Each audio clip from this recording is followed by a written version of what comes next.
సీతారాముడు తాడు బొంగరం లేనివాడు, పెళ్ళొద్దు పెటాకులొద్దు అంటూ వాగుతాడు. మీరు కూడా ఆయన మాయలో పడి వీధులు పట్టుకుపోతే నేనేం కాను ఇల్లేం కాను. అంటే శ్యామల ఇప్పుడు అది నోరు ముయ్యండి. కత్తి సరసాలు. ఏ బంట్రోతు ఉద్యోగం అయినా చెయ్యండి, ఓ 400 వస్తాయంటే వినిపించుకోరు. కవిత్వం రాస్తా కథలు చెప్తానంటూ పైచి పోయేషాలేస్తారు. ఇంటాయనకి మనం 6 నెలల అద్దె బాకీ ఉన్నాం, గుర్తుందా? ఎందుకు గుర్తులేదే? ఆయన ఏమో తను సినిమా తీస్తానండి, దానికి ఒక కథ కావాలని ఇప్పటికి నా చేత 1256 కథలు చెప్పించుకున్నాడు. కథ నచ్చితే అద్దె బాకీ మాఫీ చేస్తానంటాడు. ఆ దరిద్రుడికి ఒక కథ నచ్చి చావదు. వాడికి కథ నచ్చినప్పుడల్లా అద్దె పెంచా అంటాడు. ఆ అగ్గి పెట్టేంత కొంపకి ఓసారి నెలకి 1,50,000 దాకా అద్దె పెంచాడు తెలుసా? పైపెచ్చి వాడికి కథ వినిపించాలంటే ఆసనాలు ఎత్తి చావాలి. అదో చావు.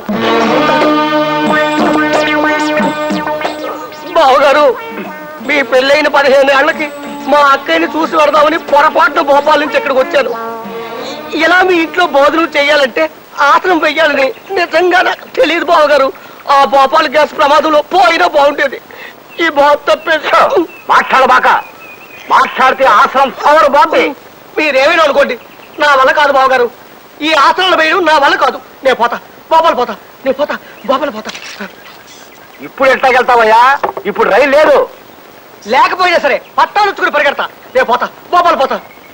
అదేమిట్రా తమ్ముడు, ఎక్కడికి? అక్కయ్యా, నా ఒంట్లో ఉన్న అవయవాలన్నింటినీ చాకలి మూట కట్టినట్టు కట్టిస్తున్నాడే బావా.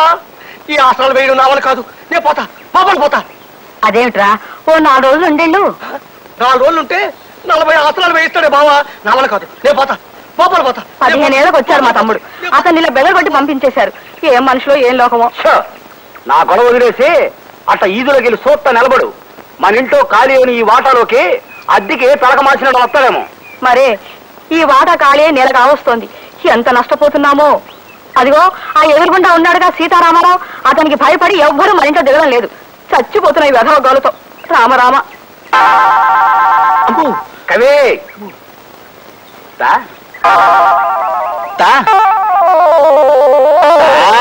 మహాప్రభు, ఓ కొత్త కథ చెప్తానండి అయ్యా. ప్రేమ కథ. ఓ అందమైన అబ్బాయికి ఓ ఆకర్షణీయమైన అమ్మాయికి సంబంధించిన కథ. ఆసనమేత్త చెప్పు.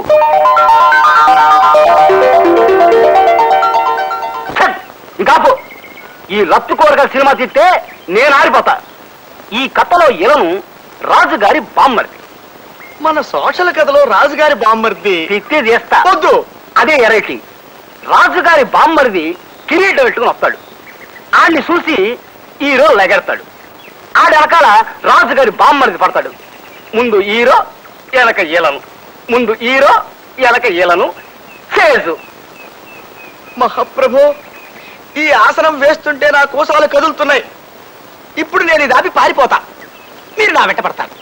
ముందు నేను, వెనక మీరు. ముందు నేను, వెనక మీరు. చేజు.